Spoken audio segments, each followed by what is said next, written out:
드디어 죄인으로서 로마로 호송되는 바울에 대해서 오늘 27장 1절부터 20절까지 말씀을 나누도록 하겠습니다. 먼저 알리는 말씀 드립니다. 어제도 우리 빅텐트 공동체 회원들과 우리 교우들이 주일 있을 선교 바자회를 열심히 준비하는 모습을 봤습니다. 교회와 우리 개인이 존재하는 이유는 땅끝까지 주님의 복음을 전가하는 일입니다. 우리가 세상 사람들처럼 바자회 한다, 물건 팔고 돈 남기는 거 아닙니다. 주님의 선교 사역에 동참하는 일입니다.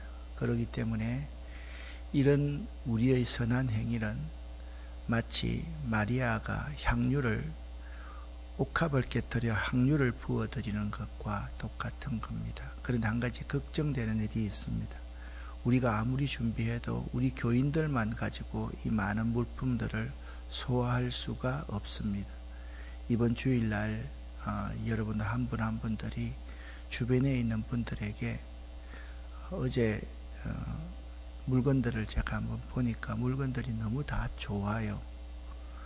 여러분 한 분 한 분들이 많이 나오셔서 또 선물도 하시고, 이 선물은 이렇게 싼 것 가지고 좋은 것으로, 좋은 마음으로 선물할 때 빛이 더 납니다. 그렇게 적극적으로 협력해 주시기를 바랍니다. 아마 오늘 내일 메시지가 갈 겁니다. 여러분 한 분 한 분 이웃에게 꼭 전해서 함께 교회 마당을 그들이 밟을 수 있도록 해 주셨으면 좋겠습니다. 두 번째, 화요일날, 돌아오는 화요일날 전교인 야유회를 갑니다. 지금 한차하고 성합차하고 저차까지 가야 될 것 같은데, 교인들이 조금만 더 많으면 대형 버스 2대로 갔으면 하는 마음이 있습니다. 저도 여러분 함께 가면서 제가 또 끝까지 운전해 가는 것도 좀 그렇지 않습니까, 여러분? 그래서 여러분 가운데 아직까지 신청하지 않으신 분들은 여러 사정이 있다 할지라도 목사님이 가자 그러니까 내가 순종해서 간다, 그런 순종은요 여러분을 복되게 하는 일입니다. 제가 여러분에게 안 좋은 일을 시키겠습니까? 제가 시키는 일을 하면 여러분에게 좋습니다. 그러니까 꼭 이번 화요일날 전교인 야유회 가는 것 함께 가주셨으면 좋겠고, 지금 주변에서 망설이고 있는 분들과 함께 갔으면 좋겠고, 더 중요한 것은 젊은 분들도 많이 가셔야 됩니다. 연세 많은 분들이 가시기 때문에 우리가 그분들을 잘 섬겨야 됩니다. 젊은 분들은 가서 놀러 간다 그렇게 생각하지 마시고 어르신들을 잘 섬긴다 그런 생각으로 함께 가주셨으면 좋겠습니다. 원래 전교인 야유회는 왜 주보에 65세 이상 어르신과 우리 아름다운 교회 교인이라고 적어놨는지 여러분 그 역사를 알아야 됩니다. 우리들이 어버이날 5월달에 가면 너무 복잡하고, 가을에 가면, 단풍절에 가면 너무 복잡하기 때문에 당겨서 가는 거기 때문에 젊은 분들도 많이 신청을 해 주셔야지 지금이라도 버스를 한 대 더 빌릴 수 있으니까 도와주시면 감사하겠습니다. 말씀 전하겠습니다. 정말이지 여러 차례의 재판이 끝나고 이제 바울 일행과 다른 죄수들은 로마로 호송되게 되었습니다. 바울이요 예루살렘과 가이사라로 왔다 갔다 이송이 되고 호송이 되면서 정말 죽을 뻔했습니다. 바울을 죽이기 전에는 밥도 먹지 않고 물도 먹지 않고 잠도 자지 않겠다는 결사대가 40명이 있을 정도니까 그들이 얼마만큼 바울을 증오했는지에 대해서 잘 알 수가 있습니다. 하나님이 천부장과 또 모든 지도자의 권한을 사용해서 바울을 로마까지 드디어 데려가게 됩니다. 죄인의 몸으로 로마까지의 호송이 시작됩니다. 바울의 마음속에는 내가 로마도 보아야 하리라 라는 꿈도 있고요. 하나님께서 어려운 가운데 자신에게 나타나서 네가 이 법정에 서 있는 것처럼 로마 황제 앞에 설 것이다 라는 하나님의 그 약속의 말씀도 붙들고 있습니다. 우리에게는 항상 두 가지가 있어야 됩니다. 내 꿈이 있어야 되고, 그리고 하나님께서 약속하신 약속이 우리 가운데 있어야 됩니다. 내 꿈이 아무리 크다 하더라도 하나님의 약속, 하나님의 섭리, 하나님의 계획이 있지 아니하면 이 꿈은 포기되고 좌절되고 그쳐야만 됩니다. 내 꿈이 있을 때 하나님의 놀라운 역사가 함께하면 여기서 시너지가 일어납니다. 오늘 1절 말씀, 2절 말씀을 보면 우리가 배를 타고 이탈리아 로마로 가기로 결정되자 그들은 황제부대 소속 율리오라는 백부장에게, 율리오라는 이름을 잘 기억하시기를 바랍니다. 백부장이 호송 책임자가 되었습니다. 그리고 우리가 탄 배는 아드레모떼 노에서 온 배였습니다. 그 배는 아시아 지방의 여러 항구를 거쳐가는 배였습니다. 그런데 그 배에는 데살로니가 출신의 마게도니아 사람인 아리스다고가 우리와 함께 가게 되었습니다. 3절부터 8절까지 같이 한 목소리로 쉬운 성경 읽어보겠습니다. 이튿날 우리는 시돈에 도착했습니다. 율리오는 바울에게 매우 친절했습니다. 그는 바울이 자유롭게 친구들에게 갈 수 있게 해 주었고 그들이 바울에게 쓸 것을 줄 수 있게 하였습니다. 시돈을 떠나 항해를 계속하려고 했을 때 맞바람이 세차게 불어와 키프로스 섬에 바짝부터 항해해야 했습니다. 우리는 길리기아와 밤빌리아 앞바다를 가로질러 항해한 후에 루기아 지방의 무라에 도착했습니다. 그곳에서 로마 군대 백부장은 알렉산드리아를 떠나 이탈리아로 가는 배를 발견하고 우리를 그 배에 태웠습니다. 우리는 며칠 동안 천천히 항해한 끝에 간신히 니도 앞바다에 이르게 되었습니다. 맞바람이 너무 세차게 불어와 우리가 가려던 항로로 더 이상 나아갈 수 없어서 살몬의 맞은편에 있는 그레타 섬을 끼고 항해하였습니다. 우리는 해안가를 따라 어렵게 항해하여 라세아라는 도시에서 가까운 아름다운 항구라는 곳에 도착하였습니다. 아멘. 배를 타고 바울이 로마에 호송되는 경로는 이렇습니다. 제일 아래 가이사라에서 두로와 시돈 지방 시돈으로 가서 그들은 구브로 섬 옆으로 옆쪽으로 쭉 가가지고요, 길리기아와 밤빌리아 해안가를 따라서 쭉 가서 무라라는 곳에 도착하고 니도라는 곳에 도착해서 그레테 섬에 있는 미양 아름다운 섬에 도착했습니다. 자, 여기까지는 항해가 매우 순탄했습니다. 그런데 바울이 하나님께서 자기에게 주신 말을 이렇게 많이 딱 합니다. 바울이 지금 자유로운 몸이라고 그랬잖아요. 신분은 제수인데 백부장 율리오가 바울에게 찾고도 치우지 않고 그냥 호송합니다. 시간을 많이 빼앗긴 데다가 이미 금식 기간도 지나 더 이상 항해하는 것이 위험했으므로, 우리로 말하면 여름 태풍철이 가까워 왔으므로 그렇게 해석하시면 됩니다. 바울이 그들에게 충고했습니다. 여러분, 항해를 계속하면 우리에게 큰 어려움이 닥칠 가능성이 있습니다. 배와 짐만 손실이 되는 것이 아니라 우리들의 목숨까지도 잃을 수 있습니다 라고 말했습니다. 바울은 이렇게 말합니다. 내가 보니 라는 말은 내가 경험하니, 내가 연구해 보니, 내가 천문과 기상을 보니까 항해할 경우에 당할 어려움을 사도 바울이 그들에게 고지합니다.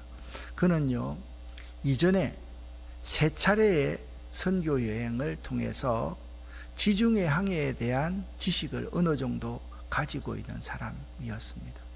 그리고 바울이라는 사람이 사울이라는 청년을 이뤘을 때 그는 세계에서 가장 뛰어난 학문을 가진 사람이었습니다. 여러분, 우리가 이제 삼국시대, 고려시대, 조선시대 보면 항상 똑똑한 책사들이 천문학까지, 풍수와 지리까지 다 익혀가지고 항해가 어떻게 될 것이다 말하잖아요. 바울에게는 그러한 지식까지도 함께 있었던 것입니다. 경험과 또한 지식까지 함께 있고, 또 경험과 지식 위에 하나님의 계시의 말씀을 받는 것이 있었다. 그러니까 바울의 이러한 견해는 예언으로 받아들일 수가 있습니다. 가장 확실한 예언은 경험과 지식을 바탕으로 하나님의 말씀이 그에게 임하는 것입니다. 예언이라는 말은 미리 어떤 것을 이야기한다라는 그런 좁은 뜻이 아닙니다. 여러분, 은행에 돈을 맡길 때 예금한다, 예탁한다 그렇게 말하지 않습니까? 그러니까 돈을 맡긴다라는 뜻입니다. 그러니까 미리 예자보다 맡길 예자가 맞습니다. 예은, 하나님의 말씀을 맡은 자가 예은자입니다. 그 하나님의 말씀을 맡은 자 안에 부분 집합으로 미리 얼마든지 미래의 일을 예언할 수 있는 것입니다. 그런데 이 예언의 말씀을 백부장이 받아들이지 않습니다. 이 백부장은요, 바울의 말을 듣기보다는 선장과 선주의 말을 더 믿었다라고 말씀하고 있습니다.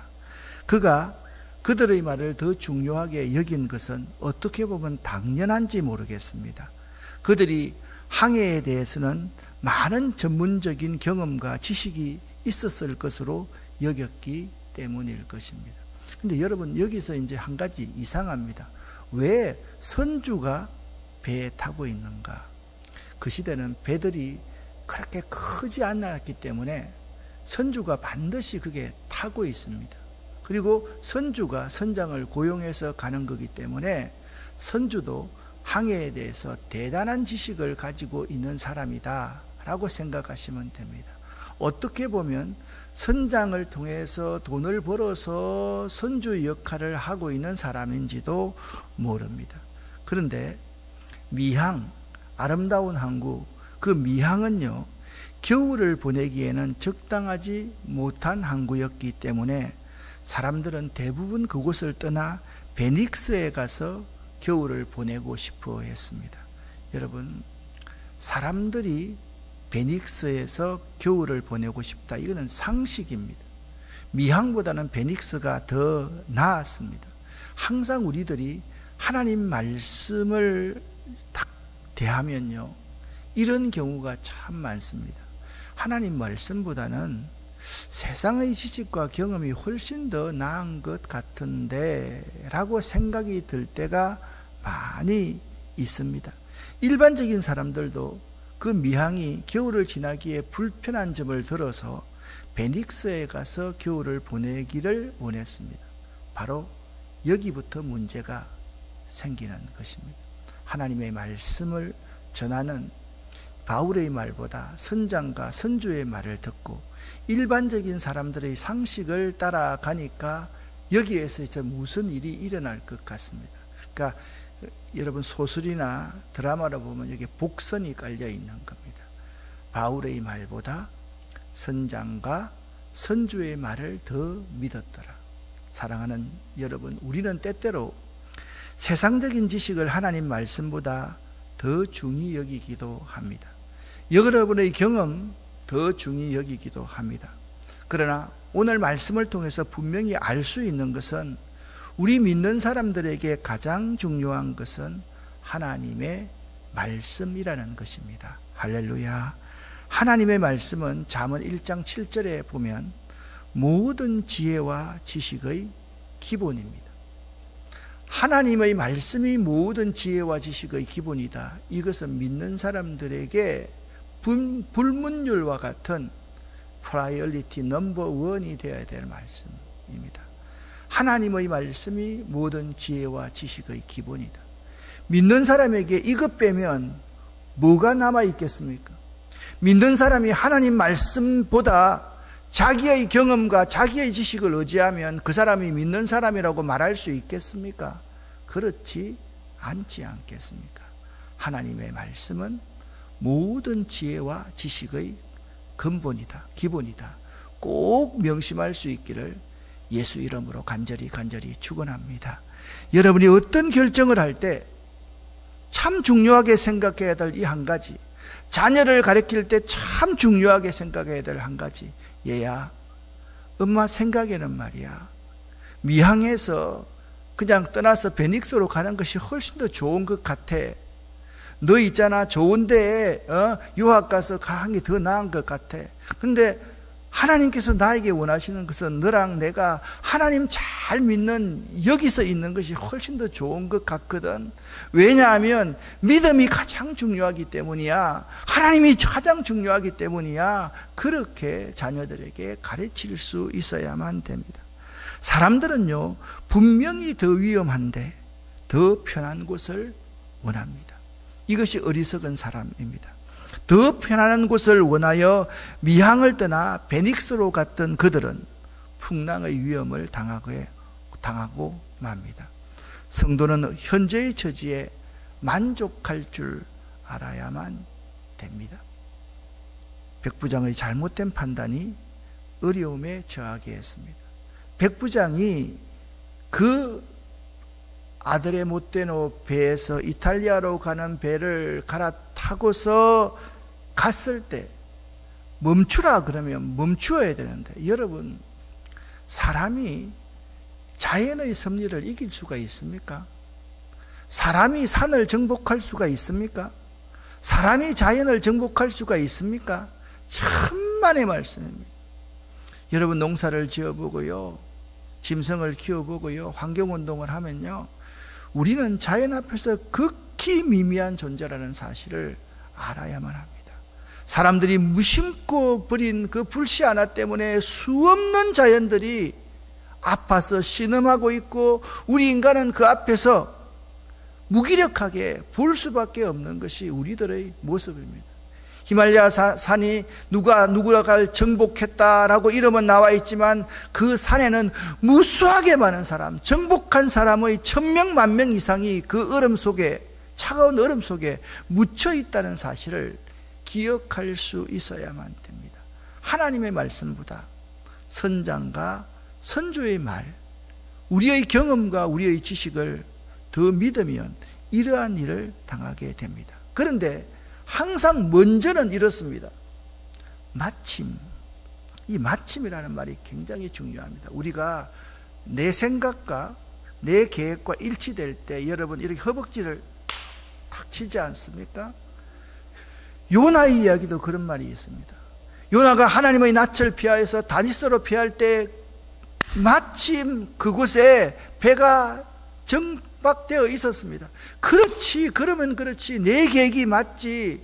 그 배에 탔을 때 요나는 풍랑에 휩쓸려서 물고기 뱃속에 들어갔던 것을 기억할 수 있어야만 됩니다. 마침 남쪽에서 순풍이 불기 시작하자 사람들은 자기들의 계획대로 되리라고 생각했습니다. 그래서 그들은 닻을 올리고 크레타 섬 해안을 따라 항해하기 시작했습니다. 여러분, 일이 술술 잘 풀릴 때 조심하십시오. 섰다고 생각할 때 조심하십시오. 그때 넘어질까 조심해야 됩니다. 내 계획대로 될 때 있잖아요, 반드시 여러분 다시 체크해 봐야 됩니다. 항상 자동차를 운전하는데 악셀레이터만 밟는 사람이 있습니다. 악셀레이터를 밟을 때 브레이크가 없으면 죽습니다. 다칩니다. 큰일 납니다. 순풍이 불기 시작할 때 우리에게 가장 큰 위기라는 사실을 알아야만 합니다. 저는 제가 말씀드리는데 목회한 지 40년이 넘어서 이제 조금 있으면 은퇴해야 되겠다라는 생각을 하고 있습니다. 참 안정될 수 있죠. 이럴 때 조심하고 또 조심해야 된다. 그 사실을 결코 잊지 않고 있습니다. 보십시오. 마침 순풍이 불었는데 갑자기 유라굴로라고 하는 폭풍이 섬 쪽에서 불어왔습니다. 배는 폭풍에 휘말려 바람에 거슬러 조금도 앞을 나아가지 못했습니다. 그래서 우리는 앞으로 나아가려는 노력을 포기하고 바람이 부는 대로 배를 내맡기고 표류하기 시작했습니다. 이러한 유라굴로 강풍 앞에서 우리의 항해술, 우리의 도천, 우리의 다천, 우리의 노는 아무런 쓸모가 없는 것입니다. 그러다가 가우다라는 작은 섬의 남쪽 방향으로 떠밀려 내려갈 때에 우리는 간신히 그룻배를 끌어올릴 수가 있었습니다. 선원들은 그룻배를 끌어올린 다음에 밧줄로 동여맸습니다. 그들은 배가 스르디스의 모래톱에 걸릴까 염려하여 돛을 내리고 배를 바람 부는 대로 떠밀려 가게 했습니다. 우리가 폭풍에 너무도 시달리자 이튿날에는 선원들이 짐을 바다에 내던졌습니다. 짐을 던진다는 것은 목숨이 너무나도 위태한 것입니다. 3일째 되는 날에는 배에 장비마저 내어 던졌습니다. 우리는 며칠째 해도 보지 못했고 별도 보지 못했습니다. 바람은 계속해서 거세게 불어왔습니다. 결국 우리는 살아남을 수 있다는 희망을 모두 포기한 상태가 되고 말았습니다. 무슨 말씀을 하고 있습니까? 하나님의 말씀보다 우리의 경험과 지식을 의지하면 이런 상태가 된다라는 말씀입니다. 그들은 하나님 말씀을 무시했기 때문에 죽음에 직면하는 어려움을 겪게 됩니다. 출발은 좋습니다. 순풍이 불 때 마침 우리 앞에 우리의 계획이 이루어질 때 조심해라. 하나님께서는 항상 말씀하십니다. 그리하여 그들은 자기들의 생각이 옳았다고 여겼습니다. 여러분, 제가 여러분에게 묻습니다. 내 생각이 하나님 생각보다 옳을 때가 1%라도 있을까요? 없습니다. 사람의 길과 하나님의 길은 다릅니다. 사람의 생각과 하나님의 생각은 다릅니다. 사람이 자기의 길을 계획한다 할지라도 그 걸음을 인도하시는 분은 하나님이십니다. 믿으십니까? 우리는 이 사실을 믿는 사람입니다. 그러나 얼마 못 되어서 유라굴로라는 태풍이 들어닥쳤습니다. 이 바람은 지중해에 가끔 불어닥치는 태풍입니다. 또한 그들은 태풍뿐만 아니라 스르디스의 위험에 떨었습니다. 이 스르디스는 뭐냐면 사정, 모래로 된 늪입니다. 지중해에는 2개의 스르디스가 있었는데요, 선원들은 이 사정, 모래로 된 늪이 그들에게는 죽음의 늪이었습니다. 가장 그 속에 들어가면 반드시 죽는 늪이었습니다. 왜냐하면 그곳에 들어가면 배가 꼼짝없이 움직일 수가 없기 때문에 그렇습니다. 맡길 수도 없는 곳이었습니다. 그리하여 돛을 내린 채 바람 부는 대로 밀려다니게 되었습니다. 두 번째 날에는 짐을 바다에 버렸다. 식량은 버리지 않았고요. 세 번째 날에는 배의 모든 기구들을 다 버려야만 했습니다. 그래서 이제 그들은 누구의 생각과 말이 옳은지를 알게 되었습니다. 예언자의 말을 들어야 됩니다. 그것이 옳습니다. 비록 바울은 세상의 지식에 미천한 자 같았지만 그 모든 것을 안 사람이었던 것입니다. 바울에게 그 사실을 가르치고 있는 분은 하나님이시기 때문입니다. 이 사실을 믿어야만 합니다. 같이 한번 고린도전서 1장 25절 말씀 읽어보겠습니다. 하나님의 미련한 것이 사람보다 지혜 있고 하나님의 약한 것이 사람보다 강합니다. 아멘. 저는 이 사실을 믿습니다. 우리는 모든 지혜와 지식의 근본이신 하나님을 믿는 사람들입니다. 여러분과 제가 모든 지식과 지혜의 근본이신 하나님, 하나님의 말씀, 사람의 말보다 하나님의 말씀을 먼저 우선으로 믿는 사람, 나의 경험과 나의 지식보다는 하나님의 말씀 앞에 겸손하게 무릎 꿇는 사람, 그런 사람 될 수 있기를 예수 이름으로 간절히 축원합니다. 기도하겠습니다. 살아계신 하나님 아버지, 우리들의 모습이 이 백부장 율리오의 모습과 참 비슷하다. 아니, 우리들의 모습이 백부장 율리오보다 더하다. 자꾸 하나님 말씀 속에 내 생각을 집어넣고 내 계획을 집어넣고 그렇게 살아갈 때가 너무나도 많습니다. 하나님, 용서하여 주시옵소서. 모든 지혜와 지식의 근본이 하나님 말씀임을 꼭 깨닫고 믿고 살아가는 저희들 될 수 있도록 도와주시옵소서. 예수 그리스도 이름으로 축복하옵고 간절히 기도 올립니다. 아멘.